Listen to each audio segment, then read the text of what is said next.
Hello all of you, welcome back to my channel. मैं आज आप लोगों के लिए लेकर आ चुकी हूँ एक कलेक्टिव रीडिंग, जिसका टॉपिक रहने वाला है कि आज सारा दिन वह आपके लिए क्या सोच रहे थे। यानी आपके जो पर्सन है, आपके जो पार्टनर हैं, लव इंटरेस्ट है, आज पूरा दिन उनकी एनर्जी कैसी थी, कैसी फीलिंग्स थी, हम ये जानेंगे। रीडिंग जनरल है, कलेक्टिव है। हो सकता है कि आपकी सिचुएशन के साथ एक्यूरेटली रेजोनेट करे, हो सकता है सिर्फ कुछ % रेजोनेट करे। तो ओपन माइंडेड होकर आपको ये रीडिंग सुननी है, देखनी है। ये रीडिंग सभी ज़ोडिएक साइंस के लिए है, हर उम्र के व्यक्ति के लिए है, टाइमलेस है। आप जब भी इस वीडियो तक पहुंचेंगे, यह आपके साथ तभी रेजोनेट करेगा, फिर चाहे आप इस वीडियो तक कितने भी समय बाद क्यों ना पहुंचे। Let's start the reading. देखते हैं कि आज सारा दिन उनकी क्या एनर्जी रही है। Well, king of cups is a beautiful card and then we have queen of wands. तो किंग और क्वीन तो यहाँ मिल ही गए हैं, and the tower. Interesting. So yeah I need one at one time. तो एक ही कार्ड चाहिए एक ही समय। Okay, again we have the king. Interesting.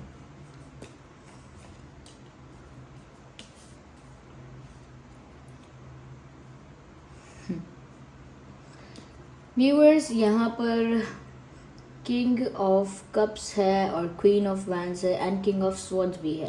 Interesting, lot of Kings. सबसे पहले मैं ये कहना चाहूँगी कि आज जो उनकी एनर्जी रही है वो कुछ ऐसी रही है व्यूअर्स कि ये जो इंसान है कहीं ना कहीं अपनी लाइफ में हुई किसी बात को लेट गो कर रहा है, या जैसे किसी चीज़ से मूव ऑन कर रहा है। कुछ ऐसा इंसिडेंट उनकी लाइफ में हुआ है, कुछ ऐसा बैड एक्सपीरियंस उनकी लाइफ में हुआ है, कुछ ऐसी अनस्टेबिलिटी रिसेंटली उनकी लाइफ में हुई है जिसको वो भुलाने की कोशिश कर रहे हैं। They are trying to forget it, they're trying to forget it, they're trying to move forward and they're trying to let it go। कहीं ना कहीं उनकी लाइफ में कुछ ऐसा अनस्टेबल इंसिडेंट हुआ है, कुछ ऐसी चीज़ें हुई हैं जिसकी वजह से उन्हें थोड़ा शॉक लगा है, ये थोड़ा सा स्ट्रेस उनकी लाइफ में बढ़ गया है, ये इमोशनल अनस्टेबिलिटी आ गई है, ये फैमिली में किसी की हेल्थ हो सकती है, फाइनेंशियल लॉस हो सकता है, कोई फैमिली ड्रामा, कोई फैमिली इशू हो सकता है, अपने करियर में कोई इशू हो सकता है, या हो सकता है इनकी लव लाइफ में, यानी आपके साथ ही, या आपके साथ ही पहले रिसेंटली कुछ दिनों पहले कोई ऐसा आर्ग्यूमेंट, कोई ऐसा कॉन्फ्लिक्ट, कुछ ऐसी मिसअंडरस्टैंडिंग, या कुछ ऐसा मतभेद, मनभेद, कुछ ऐसी बात हुई है जिस वजह से ये कहीं ना कहीं उस बात को कैरी फॉरवर्ड कर रहे थे अभी तक, उसको एक बर्डन की तरह, एक बैगेज की तरह, या कहीं ना कहीं एक शिकायत की तरह उसे अपने मन में रखे हुए थे। But now it looks like कि आज उन्होंने कहीं ना कहीं ऐसी किसी स्ट्रेस को ना रिलीज करने के बारे में सोचा है और कोशिश की है कि मैं अपने आप को ज़्यादा से ज़्यादा लाइट रखूं, ज़्यादा से ज़्यादा पॉजिटिव सोचूं अपने रिश्ते के बारे में, अपनी लव लाइफ के बारे में। कहीं भी नेगेटिव थॉट को ना रहने दूं। जहाँ जहाँ मुझे नेगेटिव थॉट आ रहा है, या जिस जिस चीज़ के लिए जिस चीज़ के लिए मेरी लाइफ में इस तरह का मुझे स्ट्रेस मिल रहा है, चाहे कोई और इंसिडेंट हुआ हो फैमिली के साथ, करियर के साथ, कोई फाइनेंशियल लॉस या हेल्थ में किसी की, तो उस वजह से इनको कुछ ऐसा स्ट्रेस हुआ है कि अब वो उसे धीरे धीरे रिलीज़ करना चाहते हैं। मुझे ऐसा भी लगता है कि इनकी लाइफ में रिसेंटली कोई ड्रास्टिक चेंज आया है जिसे वो डाइजेस्ट नहीं कर पाए हैं ईजीली। ओके, तो कोई बड़ा चेंज, कोई ड्रास्टिक चेंज इनकी लाइफ में आया है, जो कि जैसे मैंने बताया, कुछ इनके फाइनेंसेस अफेक्ट हुए हैं, करियर अफेक्ट हुआ है, हेल्थ अफेक्ट हुई है, फैमिली में कोई इशू आया है, लव लाइफ अफेक्ट हुई है। तो ये उनके लिए एक बड़ा चेंज है, और वो उस चेंज को, वो उस परिवर्तन को आसानी से ना एक्सेप्ट नहीं कर पा रहे हैं, डाइजेस्ट नहीं कर पा रहे हैं। तो आज उन्होंने ये चीज़ को एड्रेस किया है, कहीं ना कहीं इस बारे में विचार करने बैठे हैं आज कि कब तक मैं इस चीज़ को एक्सेप्ट नहीं करूँगा, या कब तक मैं इस चीज़ को नॉर्मलाइज नहीं करूँगा, या कब तक इस चीज़ को एक बर्डन की तरह, एक कंप्लेंट की तरह, या एक बैगेज की तरह अपने अंदर रखूँगा और कैरी फॉरवर्ड करूँगा या करूँगी। अब मुझे इस पेन को, इस स्ट्रेस को, इस टेंशन को रिलीज़ करना चाहिए, और जो भी हुआ है मेरी लाइफ में उसे एज इट इज़ एक्सेप्ट करना चाहिए। तो अब अपनी लाइफ में एक्सेप्टेंस के बारे में, और जो भी स्ट्रेस है एक्स्ट्रा, उसको रिलीज करने के बारे में आज ही सोच रहे थे। तो डेफिनेटली व्यूअर्स रिसेंटली या बहुत ही कम समय में, 1 हफ्ते के अंदर अंदर इनकी लाइफ में कुछ हुआ है, या 1 महीने के अंदर अंदर इनकी लाइफ में कुछ हुआ है। Yes, and they are stressed about it. Yes, यहाँ पर ऐसा लगता है उन्होंने ज़्यादा से ज़्यादा अपनी लाइफ में प्यार के बारे में, पॉजिटिव चीज़ों के बारे में सोचने की कोशिश की है, और ज़्यादा से ज़्यादा अपना कॉन्फिडेंस बूस्ट करने की, या कहीं ना कहीं अपने आप को खुश रखने की, या बहुत ज़्यादा अपने आप को मोटिवेट करने की कोशिश इन्होंने की है। क्योंकि ऐसा लगता है कि वो एफर्ट अपना 100% दे रहे हैं कि वो अपने आप को थोड़ा लाइट रखें, थोड़ा इजी रखें, थोड़ा हैप्पी रखें, थोड़ा सा रोमांटिक भी रखें, क्योंकि वो नहीं चाहते कि उनकी लाइफ से वो प्यार, वो रोमांस या वो खुशी जो है प्यार की, वो चली जाए। तो कहीं ना कहीं आपके प्रति अभी भी वो बहुत ज़्यादा प्यार फील कर रहे हैं, जेन्युइन लव फील कर रहे हैं। उन्होंने अपने आप को जैसे समझाया है।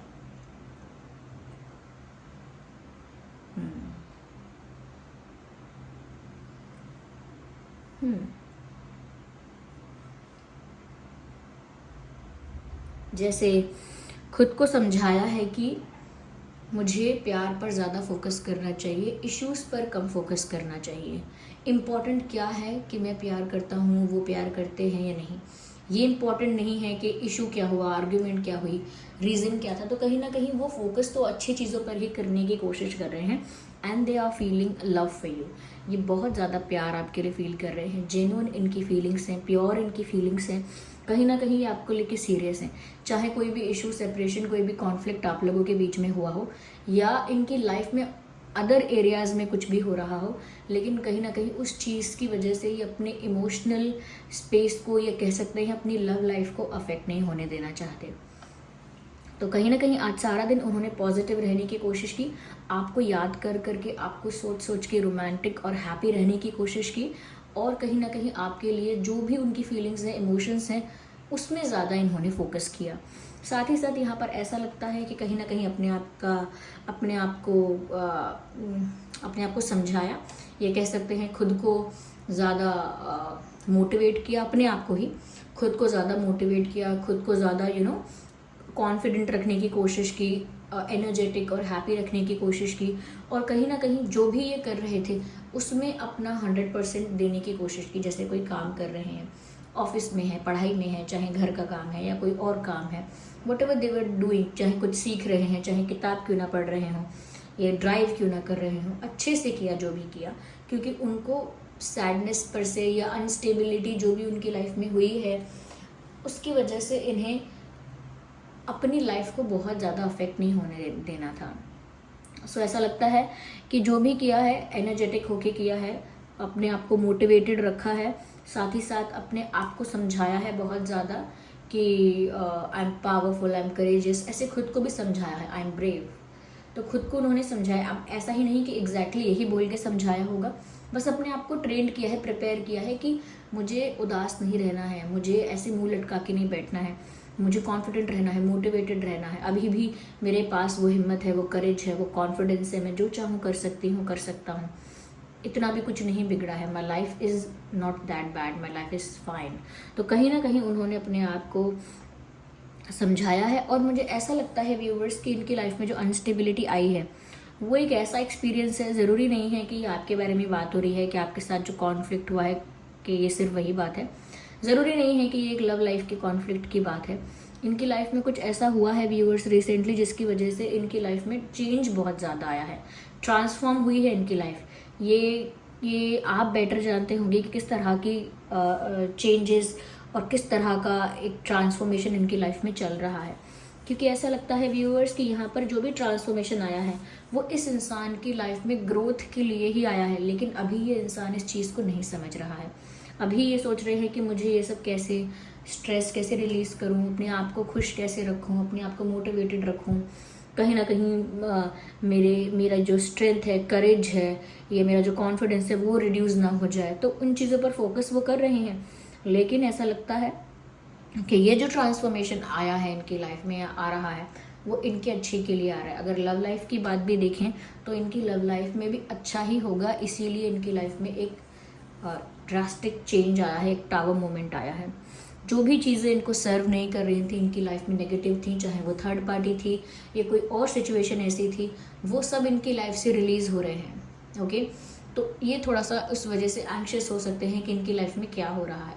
लेकिन ऐसा लगता है व्यूवर्स कि कहीं ना कहीं आगे के लिए इनका रास्ता अच्छा हो जाएगा, रास्ता साफ हो जाएगा।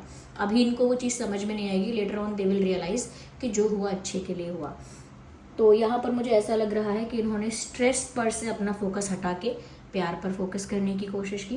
एंड मुझे ऐसा लगता है व्यूअर्स कि कहीं ना कहीं ये इंसान काफ़ी ज़्यादा आज के दिन अपनी बातों में स्पष्ट रहे, यानी कि इन्होंने जो भी बोला सच बोला, और जो भी किया स्ट्रेट फॉरवर्ड होके किया। ज़्यादा बातें घुमाना, ट्विस्ट करना, ये सब नहीं किया है। जो भी कर रहे हैं स्ट्रेट फॉरवर्ड होके कर रहे हैं, जो भी बोल रहे हैं स्ट्रेट फॉरवर्ड होके बोल रहे हैं। कहीं ना कहीं ऐसा लगता है कि इनके थॉट्स में क्लैरिटी है, ऑनेस्टी है, और ऐसा लगता है कि ये जो इंसान है ये मैनिपुलेटिव बिल्कुल नहीं है।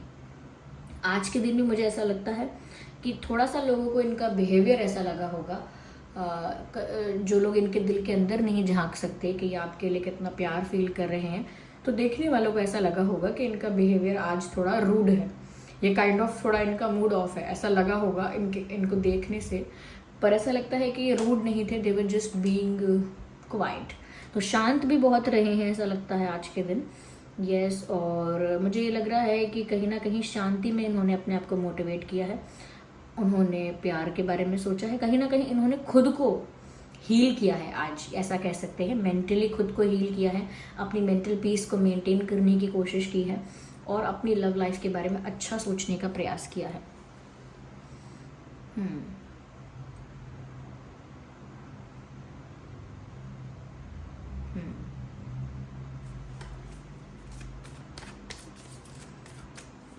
व्यूवर्स, अगर आप लोगों के बीच कोई कॉन्फ्लिक्ट या कोई तू मैं बहस ऐसा कुछ हुआ है तो ये उस बारे में सोचकर काफ़ी स्ट्रेस में थे, लेकिन वो इस पर ध्यान देना चाहते हैं कि जो भी बुरा हो रहा है या जो भी गलत हो रहा है या जो भी मिसअंडरस्टैंडिंग हो रही है, मुझे उस पर फोकस नहीं करना चाहिए, मुझे प्यार पे फोकस करना चाहिए, मुझे ऑनेस्ट रहना चाहिए, स्ट्रेट फॉरवर्ड रहना चाहिए। कहीं ना कहीं जो सच्चाई है उसे एक्सेप्ट करना चाहिए, ये उसी एनर्जी में है ये आज।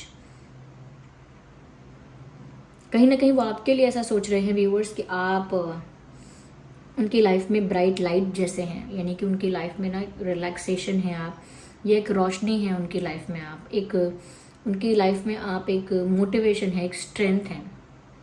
आपको देख देख के, आपका स्माइलिंग फेस देख देख के, चाहे वो रियल में आपका स्माइलिंग फेस देखें या फोटोग्राफ में, आपको देख देख के उनको ऐसा लगता है कि they did the best choice. मतलब उन्होंने जो चुना, उन्होंने जिससे प्यार किया, उनके दिल ने जिसको चुना वो बेस्ट है।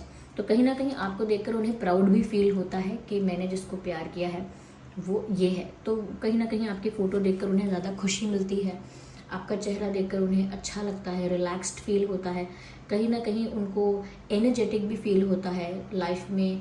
ऐसा लगता है कि जैसे अभी भी बहुत हैप्पीनेस है, अभी भी बहुत स्कोप है। तो मुझे ऐसा लगता है व्यूअर्स कि आपके साथ भी अगर इनका कोई इशू होता है ना, तो भी ये आपसे कितना प्यार करते हैं, इनका ध्यान उस पर ज़्यादा है। कहीं ना कहीं भी मुझे ऐसा लग रहा है व्यूअर्स कि ये आपकी तरफ बहुत एडमायरेशन से देख रहे हैं। आई थिंक ये आपकी कोई ऐसी फ़ोटो देख रहे हैं जिसमें आप स्माइल कर रहे हो। ये ऐसा हो सकता है इन्होंने आज रियल में आपको देखा हो और आप स्माइल कर रहे थे, उनकी तरफ चाहे ना कर रहे हो स्माइल, कहीं और स्माइल कर रहे थे, लेकिन आपका स्माइलिंग फेस उनको पसंद है। ऐसा मैसेज चैनल हो रहा है जिससे वो कहना चाहते हैं keep smiling, I love your smile, मुझे आपकी स्माइल पसंद है, ऐसे ही मुस्कुराते रहिए। ऐसा लगता है कि ये यही बोलना चाहते हैं। या रीडिंग सभी ज़ोडिएक साइंस के लिए है, तो water sign, fire sign, air sign, ये साइंस यहाँ पर काफ़ी प्रोमिनेंट है, लेकिन ये रीडिंग सभी ज़ोडिएक साइंस के लिए है। अपने अंतर मन की सुन रहे हैं ऐसा लगता है आज। एक डीप एनालिसिस उन्होंने किया है या आत्मचिंतन किया है, अपने ही अंदर झांक के देखा है। बाहर ज़्यादा, मैंने कहा ना, साइलेंट आज ज़्यादा रहे हैं और अपने अंदर ही, अपने भीतर ही चिंतन करते रहे हैं और अपने मन की आवाज़ सुनी है, अपनी इंट्यूशन को सुना है, अपनी अंतरात्मा को सुना है, ऐसा लगता है। क्योंकि व्यूअर्स ये सैड थे, क्योंकि ये सैड थे, क्योंकि ये अपसेट थे, इस वजह से इन्होंने अपना फोकस प्यार पे, अपने आप को मोटिवेटेड रखने पे शिफ्ट किया, because they were crying in alone. ऐसा लगता है शायद अकेले में ये इंसान बहुत दुखी हुए हैं या बहुत रोए हैं, साइलेंटली बहुत दुखी हुए हैं, और उस साइलेंस में इन्होंने सिर्फ अपने अंदर की आवाज़ सुनी है, अपने अंदर का जो भी इंट्यूशन है ये उसको समझने की कोशिश कर रहे थे कि इनकी इंट्यूशन क्या कह रही है इनसे। तो आज दर्द में तो रहे व्यूअर्स, इनकी लाइफ में कुछ तो ऐसा ड्रास्टिक चेंज आया, या तो आपसे ब्रेकअप हो गया, कुछ हो गया है इनकी लाइफ में, जिस वजह से इंसान बहुत स्ट्रेस में है, एकदम चुप हो गए हैं। आपको भी शायद समझ में नहीं आ रहा होगा ये एकदम चुप क्यों हो गए हैं, बट समथिंग हैपेंड, और हो सकता है ये आपके साथ ही हुआ है। फिर भी ये इस चीज़ पर फोकस कर रहे हैं कि नहीं, प्यार ज़्यादा मैटर करता है, या प्यार ज़्यादा इंपॉर्टेंट है। ये तो अभी भी आपको एडमायर कर रहे हैं, और शायद इसीलिए भी ये आपकी स्माइलिंग फ़ोटो देख रहे हैं, या आपका स्माइलिंग फेस याद कर रहे हैं, क्योंकि ये खुद रो रहे हैं और खुद सैड है। ये व्यूअर्स आपकी तरफ बहुत इंटेंस कनेक्शन फील कर रहे हैं, आपकी तरफ एक इंटेंस पुल फील कर रहे हैं, एक मैग्नेटिक पुल फील कर रहे हैं, जैसे कोई इनविजिबल फोर्स जो है वो इन्हें आपकी तरफ खींच रही है। देखिए कैसे ये इंसान इस तरफ मूव कर रहा है, इतनी इंटेंसिटी है यहाँ पे। तो व्यूअर्स ये क्योंकि दुखी हैं, और इनको दुख में कहाँ जाना है, किसको हक करना है, कुछ समझ में नहीं आ रहा इनके लिए। तो इनका कंफर्टेबल स्पेस बस आप हो, तो ये आप ही की तरफ एक खिंचाव, एक झुकाव महसूस कर रहे हैं, और मैंने कहा ना, आप ही के लिए प्यार फील कर रहे हैं आज ही के दिन। और ऐसा भी लगता है व्यूअर्स कहीं ना कहीं ये आपके हैप्पी फ़ोटोग्राफ्स, ये ऐसे मोमेंट्स वाले फ़ोटोग्राफ्स देख रहे हैं जहाँ खुश थे आप, जहाँ आप हैप्पी थे। तो आपको स्माइल करता हुआ देखकर, या आपको खुश देखकर, या ऐसा कुछ याद करके उन्हें अच्छा लग रहा है।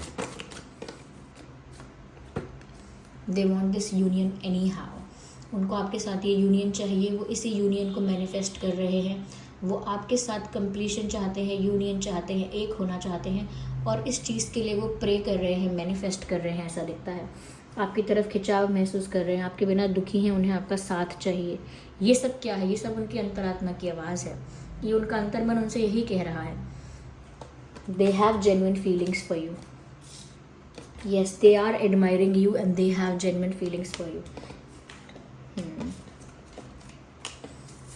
यस, आई थिंक यही वो बात है कि कुछ कॉन्फ्लिक्ट जो है वो इनके दिमाग से जा नहीं रहा है। वो बात, वो कोई इशू ऐसा है, कोई बात ऐसी है जिसको लेट गो करना चाह रहे हैं, लेकिन नहीं कर रहे। सोच रहे हैं मैं ध्यान ना दूं, छोटी मोटी बातें हैं, इशू समझ के मैं जाने दूं, लेकिन इनका ध्यान वहाँ से नहीं हट रहा है। ऐसा लगता है कि कहीं ना कहीं ये इंसान एक साइलेंट जोन में चले गए हैं, जहाँ पर इनको ऐसा लग रहा है कि थोड़ा सा इनको क्या कह सकते हैं, क्लैरिटी मिलनी चाहिए, ऐसा इनको लग रहा है। इनको क्लैरिटी मिलनी चाहिए कि क्या करें अब, या साइलेंस में ये कुछ, मुझे लगता है कि कुछ फेयर अनफेयर के बारे में सोच रहे हैं, या कैसे किसी चेंज को एक्सेप्ट करना है इस बारे में सोच रहे हैं। और देखते हैं व्यूअर्स कि आज इन्होंने और कैसा फील किया है। आई एम शाय, मुझे लगता है व्यूअर्स से बहुत सारी चीज़ें नहीं बोल रहे हैं, क्योंकि शायद नर्वस फील कर रहे हैं, शाय फील कर रहे हैं, ये शायद लेस एक्सप्रेसिव हैं, ये हो सकता है। Okay, I need one card at one time, so I can't accept two, please choose me. तो viewers if you have options, आप इनको चुनिएगा, ऐसा ये कह रहे हैं। Please choose me if you have options, I feel a pull towards you. Just मैंने अभी ये कहा था कि उनको ऐसा लग रहा है कुछ इनविजिबल फोर्स, कुछ ऐसी एनर्जी उन्हें आपकी तरफ खींच रही है। इतनी इंटेंसिटी उन्हें फील हो रही है कि जैसे कुछ तो ऐसा है जो उन्हें आपकी तरफ खींच रहा है, पुल कर रहा है, एक मैग्नेटिक पुल उनको आपकी तरफ फील हो रहा है। और यही हैंड रिटन मैसेजेस में भी आया है, I feel a pull towards you. तो आज के दिन भी व्यूअर्स वो आपकी तरफ एक पुल, एक खिंचाव महसूस कर ही रहे थे। And we have the full moon. तो व्यूअर्स या तो लास्ट फुल मून पर कुछ स्पेशल हुआ था, कुछ इम्पोर्टेंट हुआ था, कुछ डिफरेंट हुआ था, यूनिक हुआ था, और नहीं तो आने वाला जो फुल मून है उस दिन कुछ स्पेशल, कुछ डिफरेंट, कुछ यूनिक हो सकता है। You can expect something on next full moon definitely. या so this was the reading. I hope ये रीडिंग आपके लिए हेल्पफुल रही है। वीडियो को लाइक कीजिए, कमेंट करके बताइए कितने % रेजोनेट करती है। अगर आप नए हैं सब्सक्राइब कीजिए। चलिए मिलते हैं अगली रीडिंग में, तब तक के लिए bye bye family, take care.